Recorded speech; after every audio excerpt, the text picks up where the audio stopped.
Hello, everyone. Welcome to Roundtable Talk number 14. My name is Denicio Bute, Community Content Lead at the Cardano Foundation. Today, with me, we have some distinct members, community members, uh, with us to discuss, or let's say to uncover really the true meaning and purpose of the budget info action. Before we start, we would like to really thank everyone for joining. And if you're joining us on X, thank you. If you're joining us on YouTube, if you haven't subscribed, kindly feel free to subscribe, of course, to us. And of course, share this content because the more people learn about governance, the better. The highly also, let's say the likely they will also participate.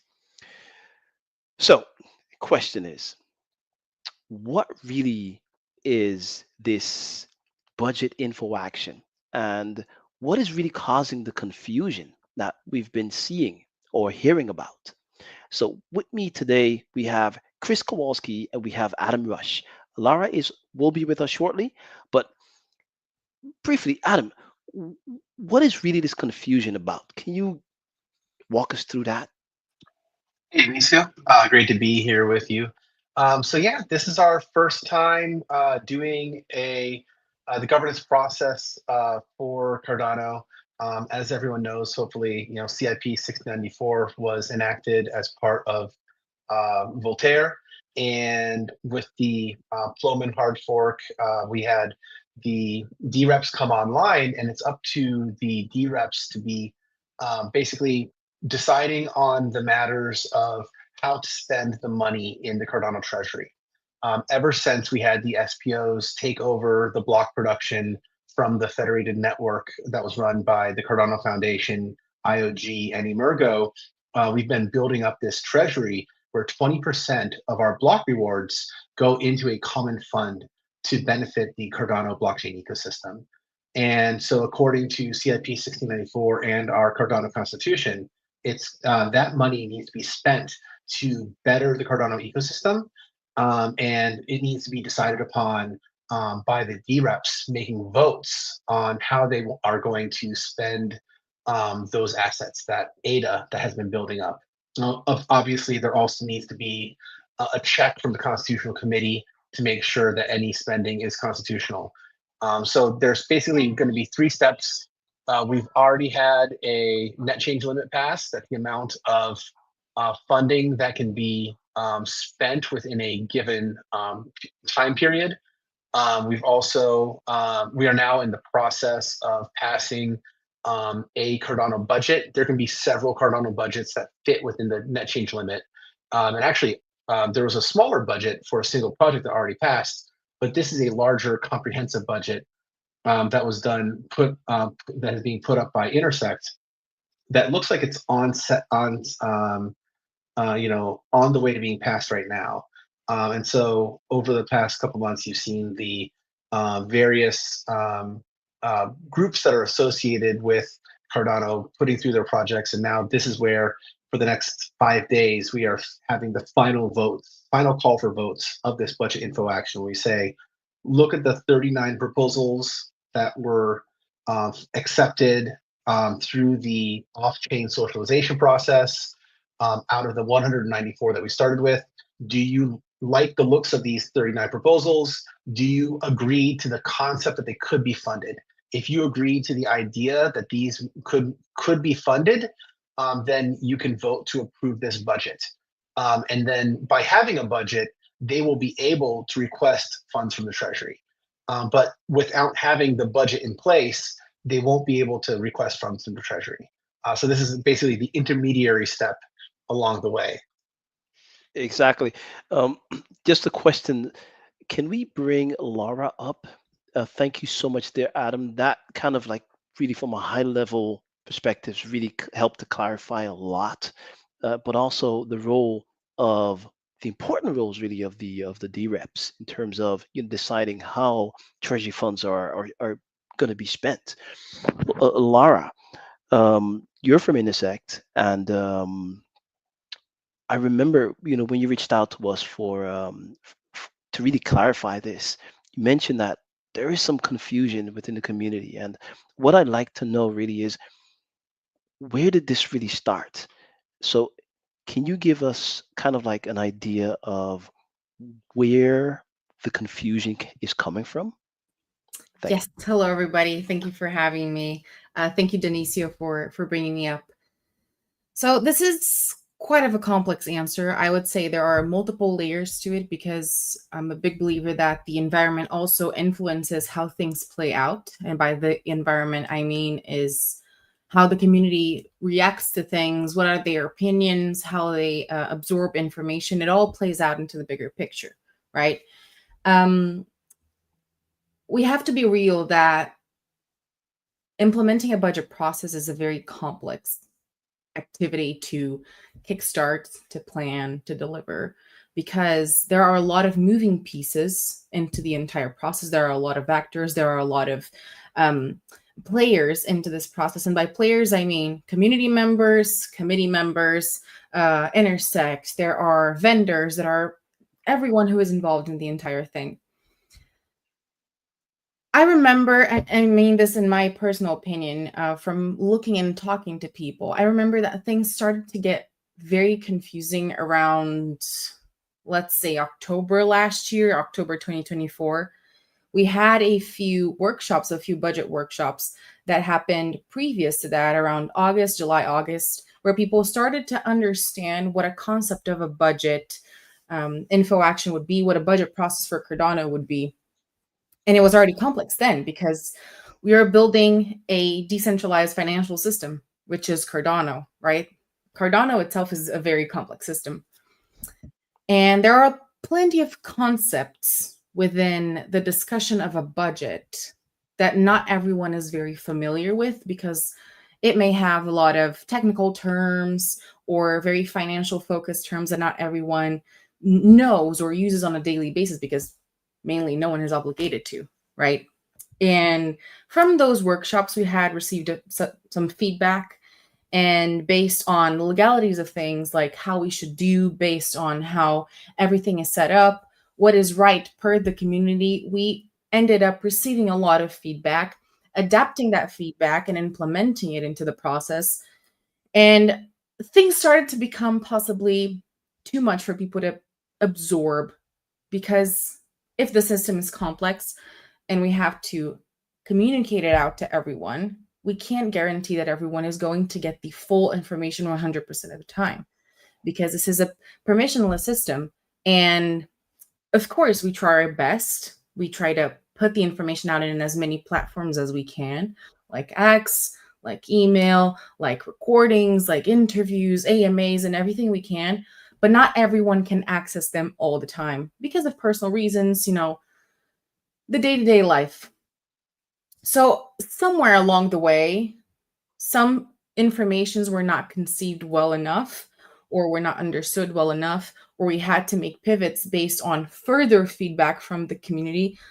So everything started changing, everything started getting together, and possibly that's where everything became confusing to everyone. So now that we are closing up into, let's say, the finish line, which is not really a finish because there's a lot to improve and there's a lot to make better for further instances. Mhm.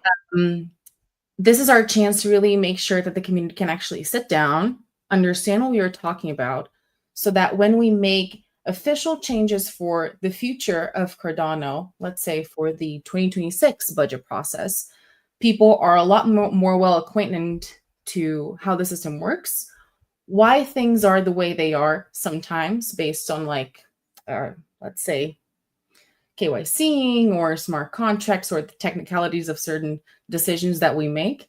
Mhm. It's better for everyone to be well aware of why certain decisions are made and why certain decisions are left aside, for example. Yeah, yeah. Thanks for that. By the way, uh, what I'm wondering here, and I'm going to look at you, Kowalski, because you're part of the budget committee. Correct me if I'm wrong. Yeah, I am. Yes, right.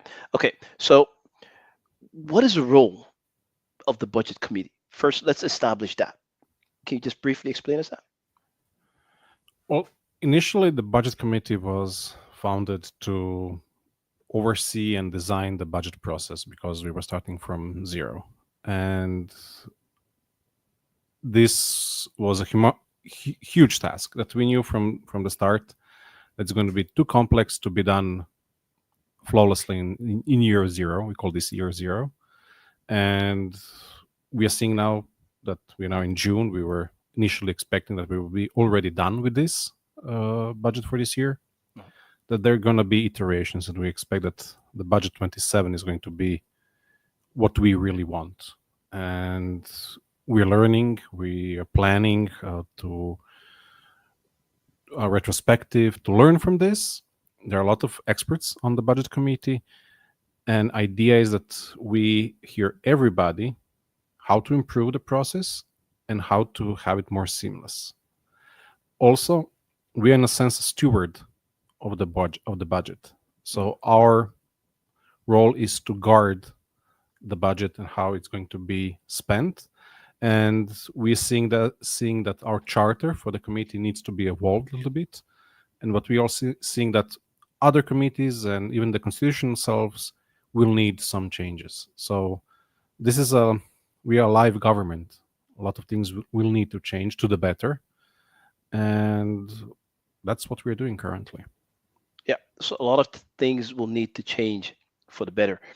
Can you give some examples of what you see or think that will need to change? Well, the next sentence is my opinion, not the ruling yet. I think the DREPs should be compensated. That's a big thing. And now the big problem. We are seeing a lot of info actions, a lot of voting by DREPs, and they're fatigued. There is not enough education, what needs to be done, how. The voting times are really long. You can have multiple proposals essentially eating themselves, like we had double or triple NCL proposals active. So putting some limits, so putting some restrictions so that there is no malfeasance from actors. I would say those are one of the first ones. But not to sound like a committee that's going to do everything behind the closed door. I mentioned we're going to have a retrospective process. And we will have every stakeholder involved in this. We cannot do this behind the closed door.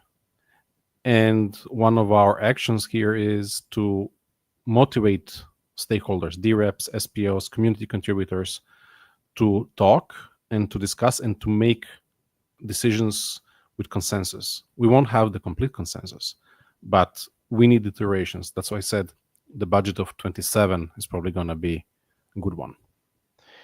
Thank you there. So you mentioned DREPs. Being part of the budget committee, you mentioned certain terms in terms of, let's say, compensation, DREP fatigue, etc. I know those are the topics that are currently ongoing within the community. Totally understandable. But when it comes to this confusion, could it be that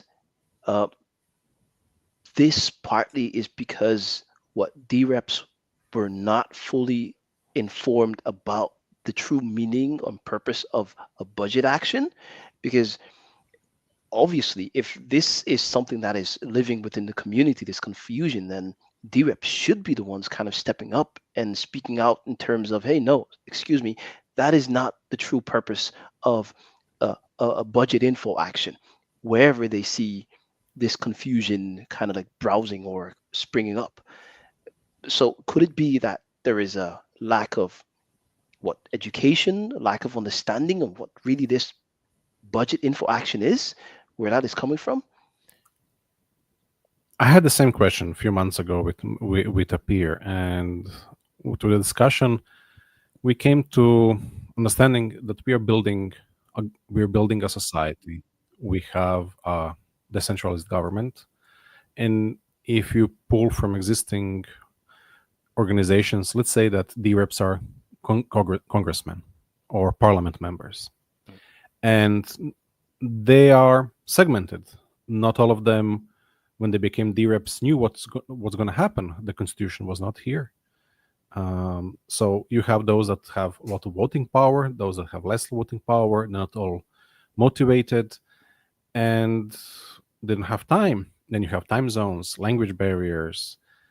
Even I wouldn't say that there is a single point, oh, Intersect is missing out, or DREPs are not listening, or the community is backing away. No, a lot of things that need collaboration and discussion. I would, I think that we all need to be sitting at the same table and see how move better forward with better agility. It's not there is one side is dragging their feet or something like that. It's like in the real normal world, as you would have a small council, you would some people not coming to a meeting because they're sick, some would be every time, and then would you have those that just want something completely different because for reasons. Understood. Adam. Yeah, and what I'll note is what I think is the most exciting part of this is that we're actively defining this as we go. The concept of the Cardano budget was created with the Cardano Constitution, where we decided that we weren't going to allow there to be a treasury withdrawal and allow it to be constitutional without there being a plan in place for how that withdrawal would be managed and would have oversight by an administrator, whether an administrator be a smart contract, an institution, or an individual in some way. And so it's essential that we look to the Constitution to set those guidelines, and that we think about how are we going to have the precedent to stay within the guidelines of the Constitution. And so what we've been doing is coming up with the procedures that we follow to stay within that constitutional guidance. And so Intersect has stepped up and said, we want to create a process that will have a good layer of transparency. We want to create a process that will allow people to socialize where they think the ecosystem should be going in the next year, 3 years, 5 years from now, and what they need to receive in funding to make that happen. And it's certainly not been a perfect system or smooth. And people are, not everyone is able to dedicate, as much time to this as others. And so when you tune in, you sometimes have to say like, hey, catch me up. Like, where are we at right now? What have we learned? So, if that's going to result in a little bit of confusion, I think that's very understandable. But that's why we have forums like this where we can come together, we can talk about what we've learned, we can talk about what we've experienced that has been working well, and where we know that we can improve things so that we become more accountable and become better in the future. Exactly. I love that thought. Absolutely. You mentioned that the withdrawal. So before we can actually withdraw anything from the treasury, there has to be a plan, and that's where basically and correct me if I'm wrong if I understood you incorrectly, but before we actually get to that step, the plan, which is basically that prerequisite in this respect, would be the budget info action. Am I correct? Yep, that's exactly right. Yeah. So this budget info action establishes how much ADA and for what reasons that ADA is able to be withdrawn. It doesn't mean that it's being withdrawn yet. You still have to have the DREPs approve the groups that want to withdraw that after the budget is set. But this info action that's on chain right now looks like it's going to pass. I think it's around, last time I checked, it was at 54% approval by the DREPs, and the Constitutional Committee has most of the members of the Constitutional Committee have been saying that it's constitutional. So it looks like it's going to pass, but we still need people to get their votes in. So please, vote if you haven't voted for that yet, if you're a DREP. But once this passes, assuming it passes, then we will have the treasury withdrawal stage where we're going to be actually saying like this ADA is being withdrawn to go into this account for this purpose. For that purpose, and that is what is then stipulated within the info action, if I'm correct. Absolutely correct. Yes. Okay, Lara, is there anything you'd like to add to this? Well, it depends on which instance I'm talking from, but I know for a fact that Intersect is heavily working towards improving everything that we have said so far and the plans that we have not shared with the community yet, but we know that based on current feedback, it will be better if we make certain changes. The truth is, Intersect is here to facilitate the process and not to dictate anything. So the more that people can share with us their opinions, and I don't mean just by voting, because voting is literally acting upon your opinions, right, on chain. But talking to us, messaging us, discussing on X Spaces, DMing us, writing letters, sending emails, that is just as important, because we do read each and every single one of those. The improvement of the process is a long-standing thing. Just like the Cardano Constitution, Intersect is, I'm going to use an example here, a live document. You guys understand what I'm talking about. So everything that we do is up for changes if it makes the community engage better, if it makes the community understand the process better, and if it facilitates governance properly and not doing what we just want. We need to do what people want, hence why we put out the Ecclesia poll, for example. We have a recommendation, but in the end, what the D-reps choose is properly, that should be done. That is what we will do. We will honor it 100% of the time. Awesome. We got a question from, let's see who's that up. So Mr. Mergerson Gomes. Several D-reps do not remain exclusively connected 24/7 to Cardano governance. I myself have had difficulty managing GovTools and Ecclesia simultaneously. So I guess what this viewer is really saying, I mean, we have different platforms, different purposes. And he has difficulty managing these kind of things simultaneously. Obviously, there's good to have choices, but how do we simplify that? How do we make this more meaningful for community members? Do you have any idea?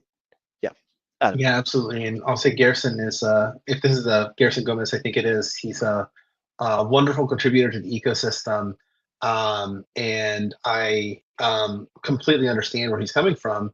And I think that I want to mulligan. I want to say that this year has been difficult. I want to admit this year has been difficult. We've done some pivots where we have found things that haven't worked, as Lara has mentioned. And as Chris has said, we the committee has seen things where the budget committee has seen things where they said, well, let's do this now because that's what people are calling for. And so as the process evolves, we also wanted to slow down. We want next year's process and the year after that's process to be much more deliberate, to be much more structured in a way where we say, this is step number one. It will last for a month, 2 months, however long we've determined it will last. And then we move on to the next step so that if you aren't able to be one of those D-reps who are plugged in very closely and following all of the news so that you can vote immediately on things and give the feedback immediately on things. You don't have to feel like you're one of those D-reps to still be giving the essential input we need for you to represent your delegators.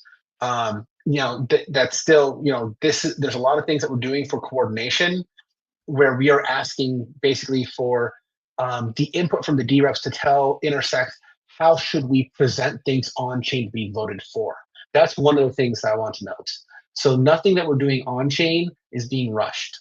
Everything on chain is still subject to the on chain parameters that says a gov action lifetime is $60, right?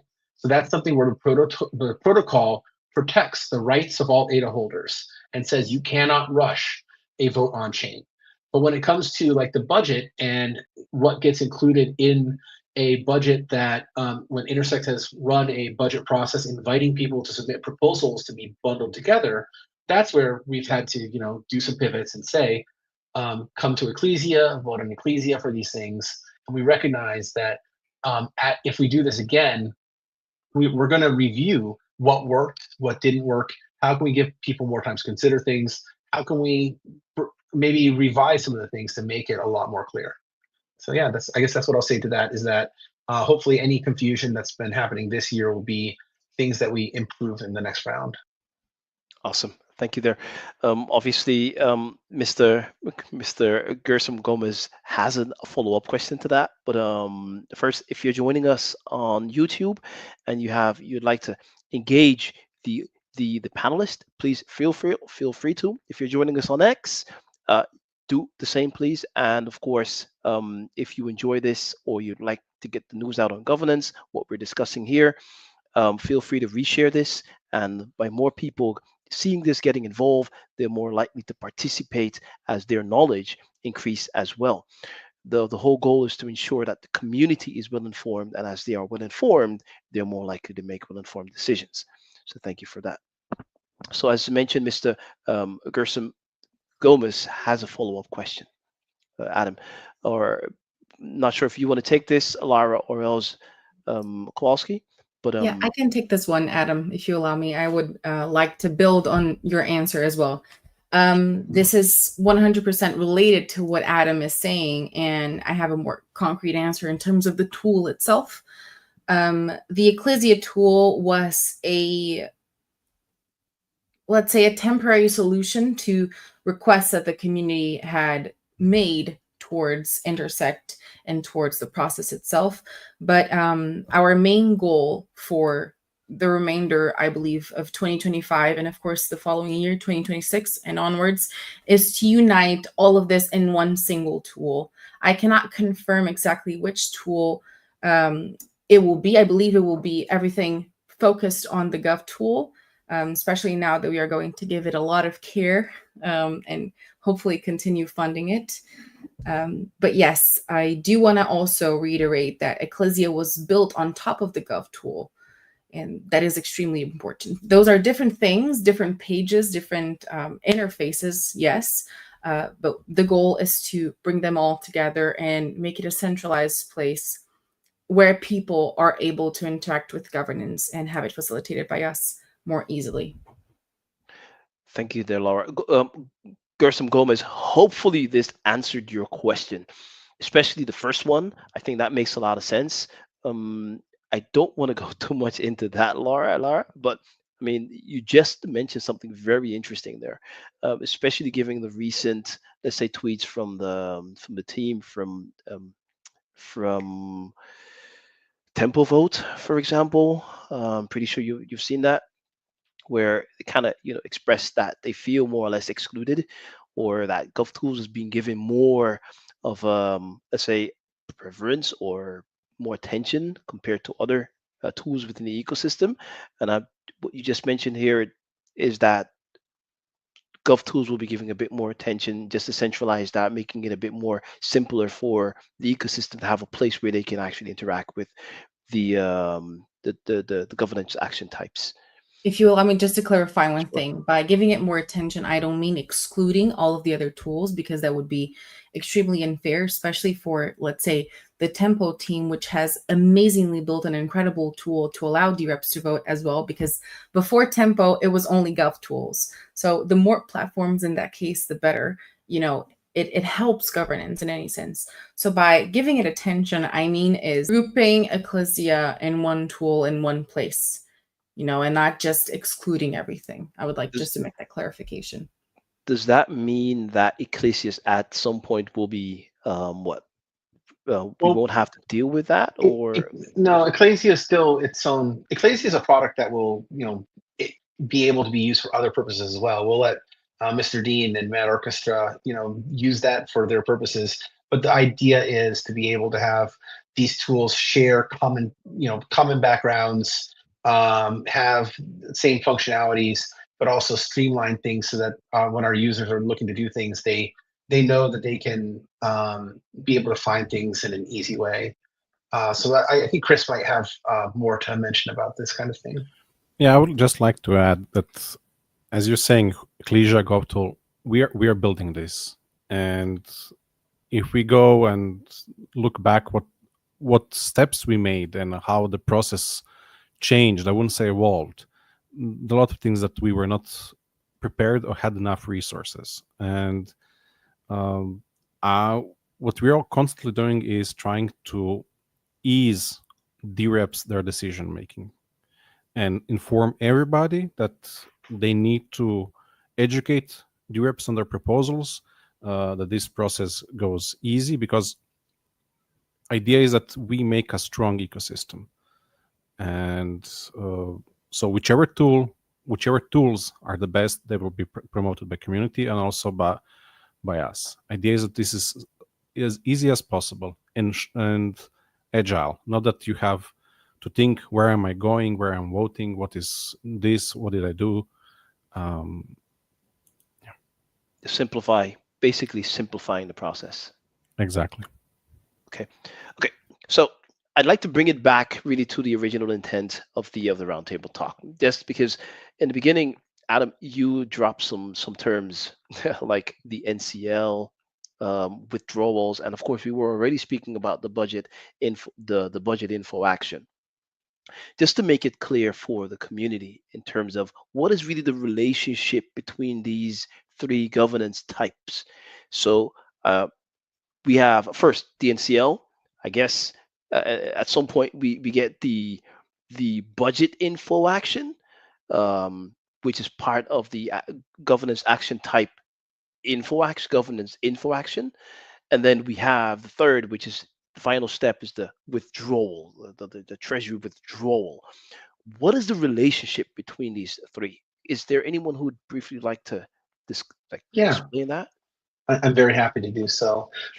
So the technical specifications of CIP 1694, which is written into the Cardano protocol, they say that any ADA holder is able to request ADA from that treasury, that 20% of our rewards that goes into the common fund, to be transferred to their account.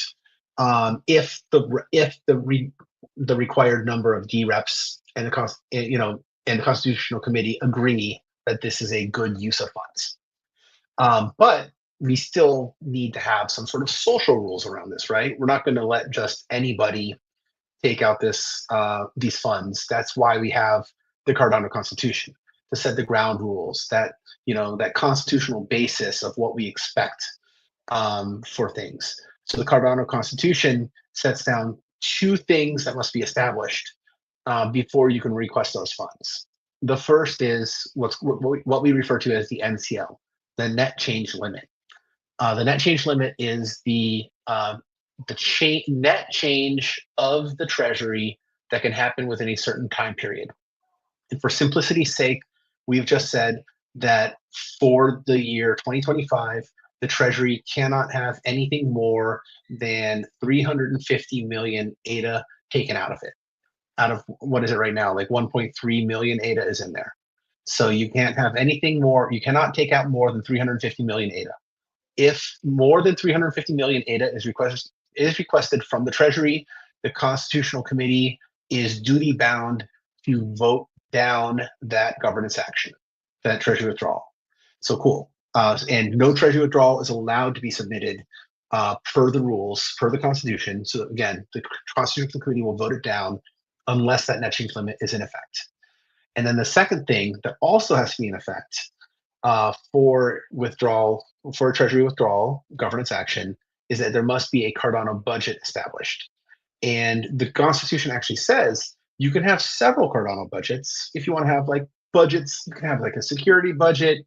You can have a budget for building node software. You can have a budget for building ecosystem development, that sort of thing. Mm-hmm. And so what Intersect has done is and by the way, the budget must have a designated administrator to be a real world organization that will, in short, go and sue you if you don't deliver whatever you said you would deliver. So Intersect, and that's one of the main points. And so Intersect stood up and we said, we are a physical organization. We are organized in Wyoming of the United States. And so we are putting together a Cardano budget where if you agree to be part of our budget, where we are the administrator, we will do the oversight on the funds that get distributed to you when you make your treasury withdrawal. So now that's where we've had this process for the past couple months. We went from 194 194 proposals down to 39 proposals, where the DREPs who participated in our socialization process said which ones they agree are worthy of consideration. We basically said if more than 50% of the delegated stake say that they're willing to accept a proposal, we will include it in the budget. Granted, that doesn't mean that it gets funded yet. So that's what's on chain right now. And the next step now will be actually putting up the votes for the treasury withdrawals, where those organizations get to come forward and say, we would like to have our ADA. Will you now approve us to actually receive the ADA? And this is how we plan to carry out the projects that we have proposed for the good of the ecosystem. Excellent. I mean, this is exactly the way I envisioned that. I mean, and it was well put together. There's a full logic process to this. I mean, you first have the what we call the net change limit, determines the ceiling that of what can be withdrawn from the treasury within, let's say, a year point or an X period. And then secondly, we need to establish kind of like budget. So, okay, now we know what the ceiling is. Let's come up with a budget, and then within that budget, what all needs to be funded, basically. And then once we've all agreed on that, then we go to the final phase, and we said, okay, now that we know what all we've agreed upon what needs to be funded, and we've established that it's constitutional because it remains within the ceiling that we set on the NCL. Now we can start really looking into the withdrawal process, right? So I'd love to spend a few minutes on that final part in terms of the withdrawal process. Do we have any idea how that looks like? Well, we happen to have a poll up right now where we've asked the DREPs, how do you feel we should do this? Some people say we've already gone from 194 proposals down to 39. So let's just go ahead and have one withdrawal where we take out the ADA for these 39 proposals. We can put them in smart contracts that require auditing, require milestones. I'd like to give a shout out to Sunday Labs and Cerberus for helping to develop those smart contracts that Intersect can use. And then that will help guarantee that those vendors will not receive their funding unless they are meeting the milestones effectively. And Chris Kowalski and the other members of the budget committee helped oversee that. Other Intersect committees also serve as subject matter experts to look at the respective projects to sort of say like, hey, I think this person hasn't met their milestone, so we're going to put a pause on their ability to withdraw from the escrow until they like meet their milestone, things like that. Now, other people have pointed out that just because they were approved for the budget doesn't mean that we're necessarily ready to fund them yet. So one big difference is that the budget said, well, we're going to have it 50%, but the actual treasury withdrawal like requirement according to the protocol is that you have to have 67% of the active stake held by DREPs agree to you to give you the money. So my personal preference is that we split this up and we say, okay, if you're between 50 and 67%, then let's have that be one category of withdrawals. And if you're between 67 and 100%, that can be the next. In my mind, that means we can fast track those people who have already met the 67% approval. We can get them voted on right away. And then the DREPs could maybe give some extra scrutiny to that range that fell between 50 and 67% of those proposals and work with them to say, what do we need to do to make sure that you are meeting the requirement where we can get you up that level? Now, the poll that we've currently put out for Intersect, where we're asking how, and keep in mind, this is all Intersect is asking, how should we submit these treasury withdrawal requests? The next one is, should we have 5 categories? Should we say 50%, 60%, 70%, 80%, 90%? And then the last one is, should we just put up all 39 individually?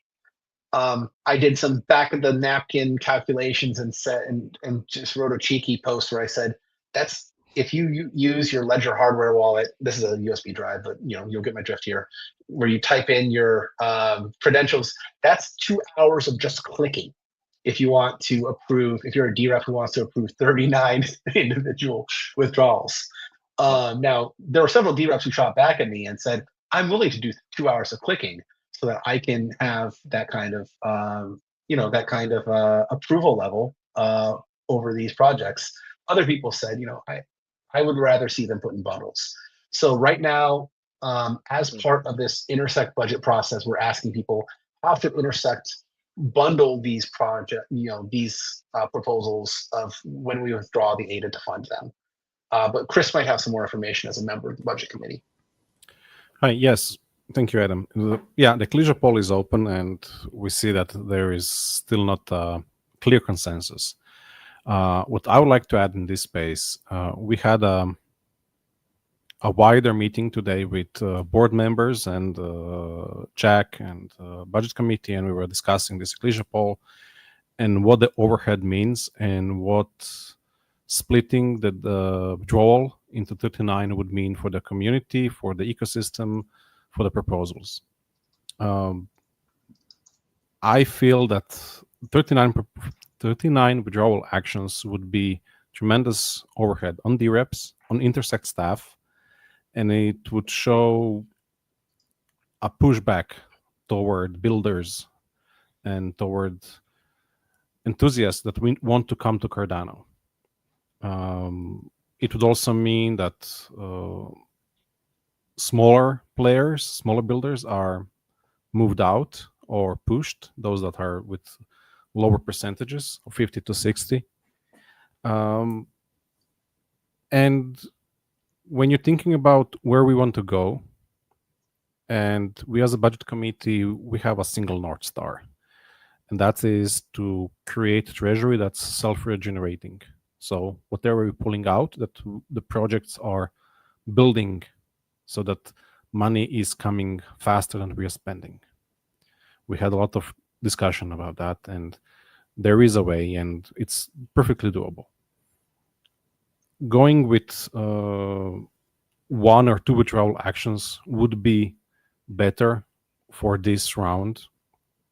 We would have faster ecosystem. We would have competitive ecosystem.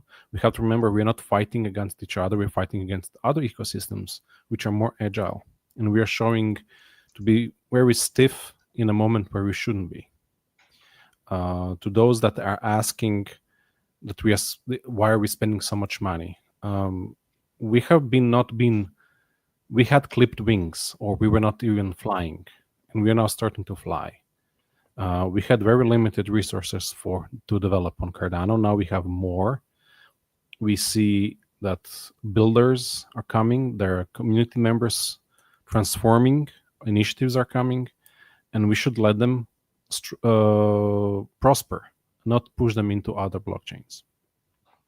So about the withdrawal actions, I would say that we should have less and not more for multiple reasons.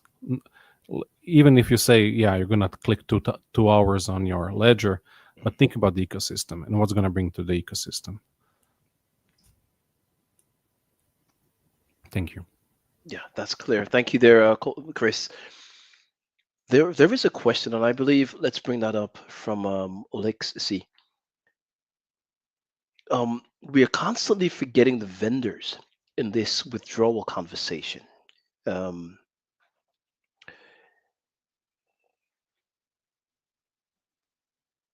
Was that enthusing the cost-cutting intentions of capital allocation for the future, not funding curated projects has a cost. Not fully clear what that really means, but just the first sentence, we're constantly forgetting the vendors in this withdrawal conversation. Yeah, is that correct? Lara, I'm going to look at you. Or you're muted still.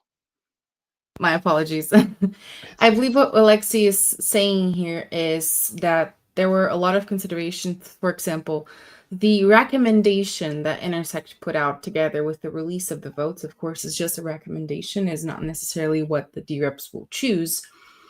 It was carefully selected by us to be recommended, giving a lot of the vendors, for example, have financial commitments. They have staff to pay. They have other commitments that they have, for example, to afford for infrastructure, to afford to pay upfront for certain things. I'm going to give just one example so you guys understand what I mean exactly. One of the vendors is an event-based proposal. And I reminded myself, it's, I believe, Rare that helped write that one. And they, as an event organizer, they have to pay for upfront for a lot of the things regarding a big event structure. That is one of the examples out of the many vendors.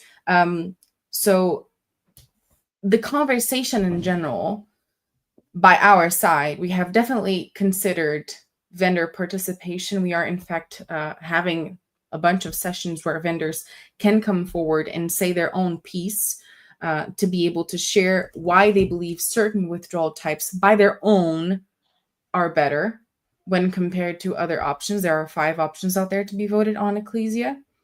But I believe that, let me correct that actually.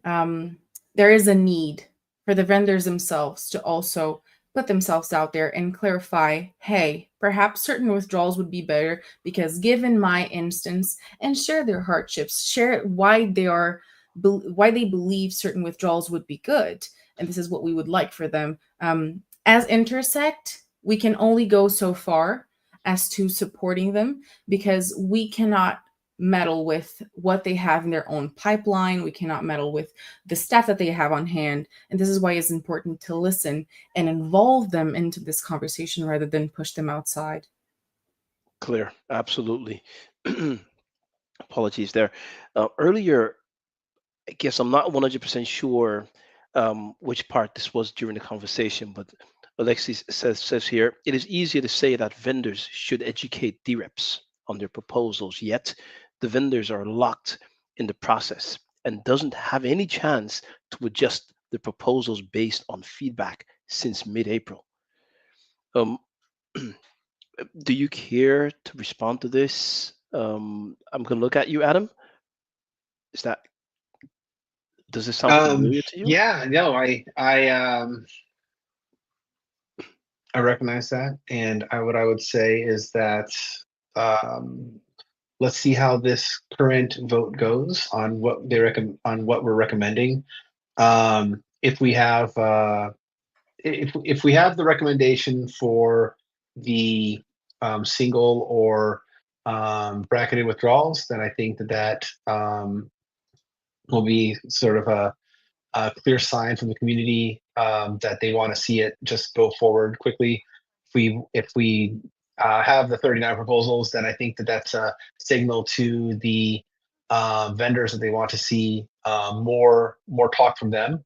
And so I think that either way, we're going to take that into account and like recognize that the process is what the DRs are asking for us from the process, and we're going to try to respond accordingly. Okay, thank you there. Hopefully that answers your question, Alexi. And then we also have Wada. So Wada sent a message on X. I'm not sure exactly why that didn't come through, but for some reason there was a delay, so we just posted it here. So this is a brilliant discussion thus far. Let's let's help educate the community properly why the vote actions on Ecclesia tagged as off-chain, even though DRIPs sign transactions to have their votes recorded. Same process as they do for voting on governance actions on GovTools. Yeah, arguably, we could say that the Ecclesia vote was a roll-up because all of the votes were collected. They were the DREPs were signing with their keys, and those votes were being collected by the Ecclesia tool, and they've been recorded into a hash. So you have the Merkle root. And I'll have to defer to Merrick here. If you all know Merrick from Blockfrost, he said he made a quote that said that when he did the calculation, 60%, something like 67% of the DREPs who are actively who actively vote in on-chain proposals participated in the Ecclesia votes that ended up in defining the budget action, and that's pretty good. If we had 2/3 of the people who decide the votes on chain decide on what got put into the budget action to begin with. So at this point, that makes me feel good as a member of Intersect that we're doing what our stakeholders need to be running a proper sort of like preliminary analysis of what should be presented. But it still needs to pass on chain because that's how Cardano governance work. Cardano governance is when you put an action on chain, the DREPs get a chance to vote on it, and the ADA holders get a chance to look at how their DREPs vote. And if they don't like how their DREPs vote, they can move their stake to someone else. That's the other part of this equation. So it's a great experiment, and I love it. Absolutely, absolutely. Thank you for that. Okay, so just coming up on the end, bringing it back again to the discussion in terms of the true purpose of the budget info action. People who are just getting into Cardano, who are just getting involved, just learning about the different governance types, what is the best place to start? I mean, educate themselves about what this really is about. I guess, That is a Lara? good question. I can say that if you are looking for 100% of the information, our knowledge base is a great start purely because of how heavy the content is around that. The knowledge base itself, counting everything, we have over 1,000 pages of written content in there regarding the governance system, the constitution process, the budget process. Of course, there are dedicated sections in the knowledge base regarding the budget. So if you're looking for as much information as possible in one place, that is a good start. However, to make sure that you get ease into the process a little bit more, I would recommend, and Adam actually mentioned this to me a few days ago, the SIP 1964 website is a great place to go because it'll give people at least the groundwork of the information of why certain decisions were made, what is the technicality behind it, how the Cardano Constitution was built on top of it, and the Cardano Constitution itself. It also highlights and indicates a few components of the budget process and why certain things are happening the way they are. But more than that, 100% is to not be afraid to ask questions. I think that's the most important thing, in my opinion, because you can only read and understand so much, and sometimes so much content can be overwhelming, and it most likely will be overwhelming. So reach out to your peers, reach out to people from Intersect, reach out to members of Intersect, which are community members alongside yourself. Reach out to Jack Briggs, myself, Lara Buonasorte, reach out to Adam Rush, Chris Kowalski, people who are heavily involved in the system and are able to answer things to you in a more directed manner, or even sit down with you and actually have a one-to-one meeting if necessary to really clarify all of the questions that you might have regarding the process, regarding decision-making, regarding pivots, regarding the entire thing and how it's been going so far. Lara, thank you for that. Are DREPs somehow required to have this knowledge or this understanding? Because I can imagine that, if a regular ADA holder delegates their voting rights to a DREP, right, then and they have a question, that means that they would probably prefer to go to that person and find answers. So that's why I asked that question. Are DREPs somehow expected to have understanding of these things so that they can help people, guide people, give some kind of clarity and understanding? I'm going to answer to the best of my extent because I am a personal DREP. I haven't divulged my DREP ID, but this is what I do because I'm heavily involved with the process. And I would invite my colleagues, Adam Rush and Chris, to also add into my response if they see fit. DREPs, when they put themselves in a position to represent a broader community opinion and make sure that their delegates really entrust their ideals and their general let's say their trust into them, they commit to putting that person's opinion and that community's opinion forward. And that means both socially, technically, because being a DREP does require, up to a certain extent, some technical knowledge of the blockchain and the Cardano ecosystem, but also understanding as a DREP that all of the actions that you take will impact on how things move forward. If you have a big delegation or if you have lower delegation, literally every single number counts in how things are. My God, I forgot the word. How they are counted. Yeah, let's put it counted. It's less complicated. I wouldn't say people have to know the entire process bit by bit because it is a lot of information, but at least understanding how your votes in certain governance actions, info actions, and all of the types that can go on chain for voting might impact your peers, might impact the ecosystem, and if it's really representing what your community does feel. Yes, but I would invite both Adam and Chris to add to this if they see fit. Okay, thank you so much there, Lara. There was a question that just came in from Nicholas Czerny. Intersect stated that they can only support a max of 5 withdrawals at the same time. How would that play out if 39 proposals win? Would you do trenches of 5 at a time? I can't speak to that right now. That's going to be up to the Intersect staff to determine. What I will say is that we will do everything in our power to meet the will of the community, and that will require getting creative if we have to. So we'll figure out something to do what we can to serve the community. Okay, you'll figure something out. So that's like, let's say, stay tuned, basically. Exactly. Okay, Nicholas, hopefully that answers your question. Okay, with just 3 minutes left, I'm gonna look at you, Chris. Chris, is there anything that you'd like, let's say, to share that you didn't before? Thank you, Denicio. I think that when you said not shared before, that's a key one.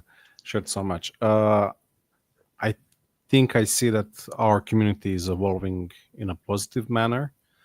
There are holdbacks, and we see that there's a lot of education needed. I think most of the people have the benefit of the ecosystem in their mind, and we should have that as a point where we're meeting and communicate, and just elaborate things on social media platforms, but be proactive and connect.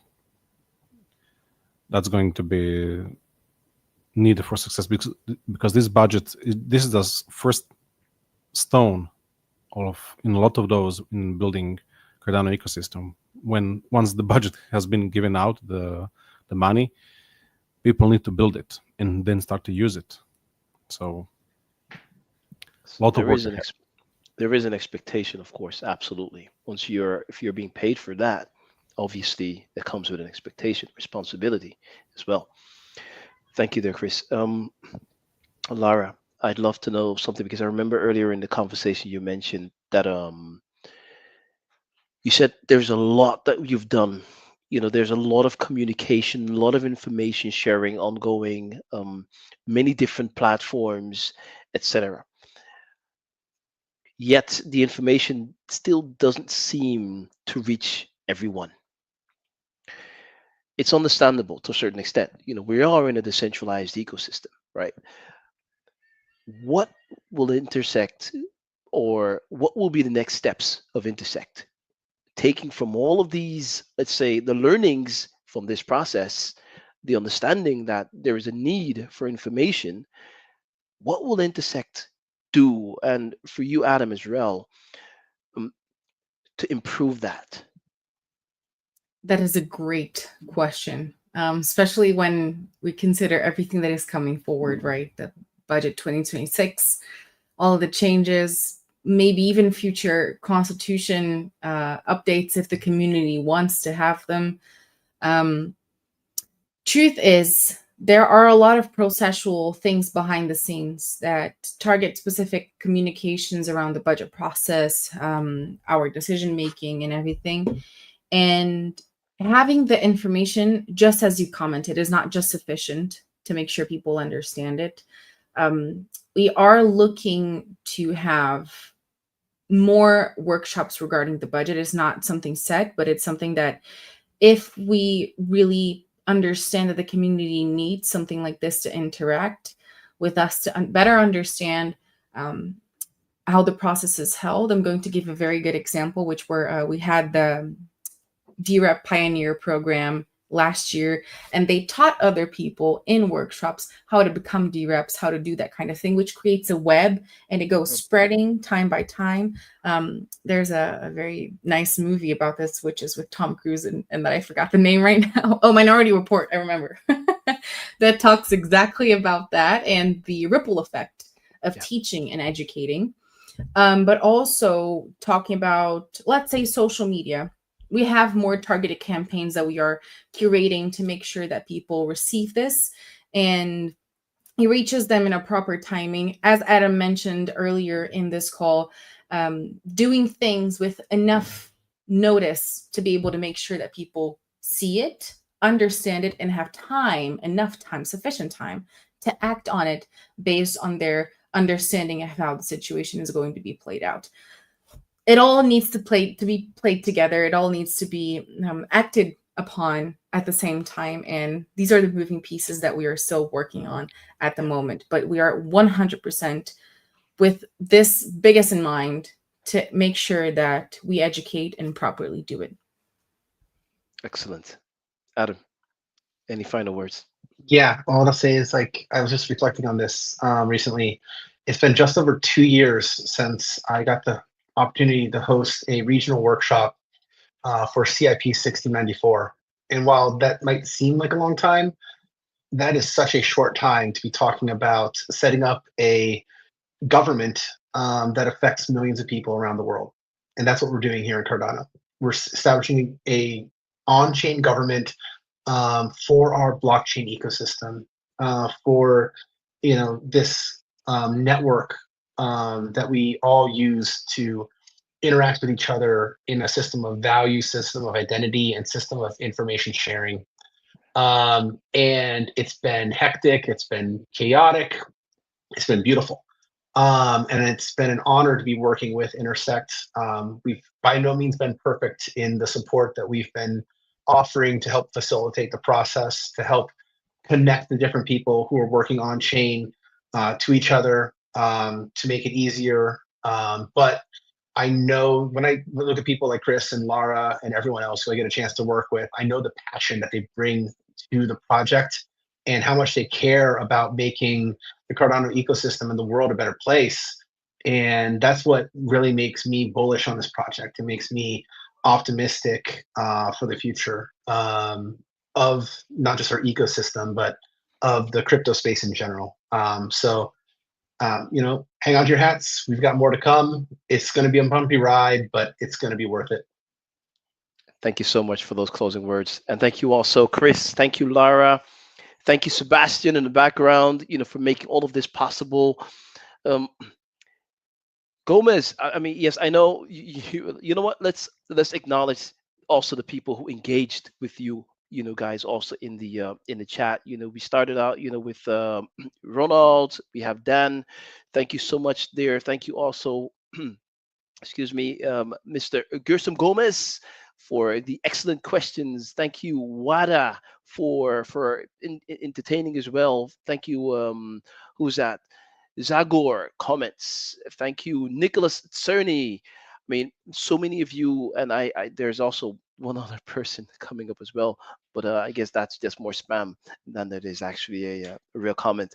But thank you so much for making this possible. I mean, there's a lot of noise, that goes on social media, right? But indeed, social media does not always, what you see there is not always truth. Sometimes you really have to do some digging. Sometimes you have to do, let's say, your own research, right? You just provided a library. You just provided a resource like 1694.io, where people can navigate to, browse to, consume all of that information themselves. Make sure that they are well informed. I think, Lara, you also mentioned people don't be scared to ask questions. There is no stupid questions. We're building this together. There is no one person that knows everything. But that, and Adam, you mentioned that, we're building an ecosystem where information sharing is critical. It is important that if we don't know something, we ask that, because chances are, if you have that same question, then it's probably someone else might be asking themselves the same thing. But by you asking that, now you're giving someone else the opportunity to provide some sort of clarity. And by that, we collectively help each other. We collectively grow. We collectively help also to improve where improvement is necessary. Uh, Having said that, it's amazing. Governance is beautiful. It's not easy, but together we can get there. Don't be afraid, but work together. Find spaces, find opportunities. Look beyond, let's say, the noise. Try to filter that out. Seek meaningful ways of contributing or encourage others to continue. Thank you so much, Chris, for your contributions. Thank you so much, Lara, for your contributions. Adam Rush as well. All who joined us. Hector, thank you so much. And until next time, take care. Thank you.